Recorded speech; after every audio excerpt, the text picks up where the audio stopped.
Next question వచ్చి మనకి time management in exam అన్న. మేనేజ్మెంట్ ఇన్ ఎగ్జామ్ అంటే ఫస్ట్ ఆఫ్ ఆల్ మనం మాక్ టెస్ట్ రాసేదే దానికోసం. ఓకే. కాబట్టి టైం మేనేజ్మెంట్ అనేది ఎలా వస్తుంది అంటే ఫస్ట్ లో నువ్వు ఎగ్జామ్స్ అనేది రాస్తా ఉంటావు. రాస్తా ఉన్నప్పుడు కంటిన్యూగా కొన్ని ఎగ్జామ్స్ కొంత టైం గడిచిన తర్వాత ఆటోమేటిక్ నీకు అర్థమైంది నువ్వు ఏం తప్పులు చేస్తున్నావు, ఎలా నాకు టైం సరిపోవట్లేదు, ఎలా డెవలప్ చేసుకోవాలి. ఇప్పుడు అర్థమెటిక్ పేపర్ ఉంది, అర్థమెటిక్ పేపర్ 200 మార్కులకి, అందులో రీజనింగ్ అర్థమెటిక్ 2 ఉంటాయి. 200 మార్కులకి ఇచ్చేది 3 hours ఇస్తాడు. అవునండి. 3 hours లో నువ్వేం చేయాలి, నువ్వు ఆ క్వశ్చన్లు 200 క్వశ్చన్లు చదవాలి, చదివిన దాన్ని నువ్వు ఆన్సర్ డెవలప్ చేయాలి, అర్థం చేసుకుని ఆన్సర్ తయారు చేసుకుని మళ్ళీ బబుల్ షీట్ లో బబుల్ దిద్దాలి. బబుల్ దిద్దడానికి 200 బిట్లు వచ్చేసి 20 to 25 minutes పెట్టింది. అది ఎవరు ఎంత బాగా ప్రాక్టీస్ చేసినా 20 minutes అనేది మినిమం పెట్టింది. 20 minutes to 25 minutes పెట్టినప్పుడు హాఫ్ అన్ అవర్ తీసేయి బబ్లింగ్. హాఫ్ అన్ అవర్ తీసేస్తే 2.5 hours ఉంటుంది.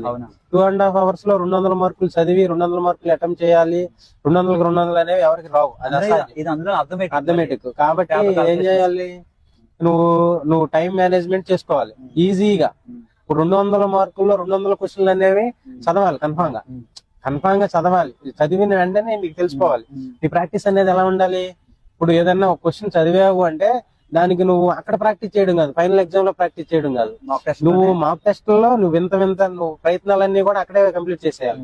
నువ్వు ఎటువంటి ట్రైల్ అండ్ ఎర్రర్ అంటారు, నువ్వు త్రూ ఆప్షన్ ద్వారా రకరకాలుగా నువ్వు ఎలా అంటే అలా చేసేసుకుంటా పోవాలి. ఒక క్వశ్చన్ చదివావు అంటే ఫస్ట్ క్వశ్చన్ చదువుతున్నావు, ఫస్ట్ ఆఫ్ ఆల్ ఈజీగా వచ్చే మార్క్స్ గెయిన్ చేసుకోవాలి. ఇప్పుడు ఈ 200 మార్కుల్లో ఒక 80 నుంచి 90 మార్కులు రీజనింగ్ ఉంటాయి. కాబట్టి ఆ రీజనింగ్ లో కూడా ఒక 20 మార్క్స్ అనేవి టఫ్ గా ఉంటాయి.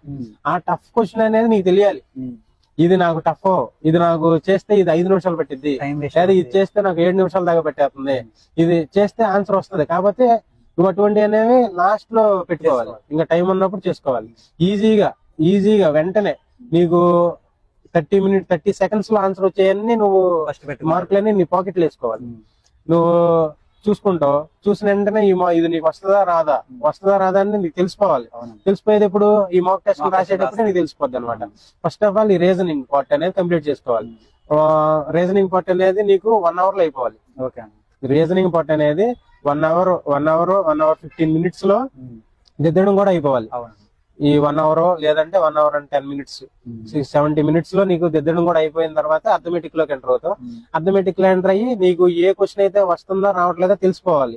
అందులో నీకు తెలిసేసుకుని మామూలుగా నువ్వు ముందుకెళ్తే సరిపోతుంది అనమాట. తర్వాత మిగిలిన లాస్ట్ లో ఒక హాఫ్ అన్ అవర్ 15 minutes ఉంటుంది, ఇంకొన్ని క్వశ్చన్లు మిగులుతాయి. అప్పుడు నీ ట్రైల్ అండ్ ఎర్రర్ వేసుకుని నీ స్ట్రాటజీ ఉపయోగించుకుని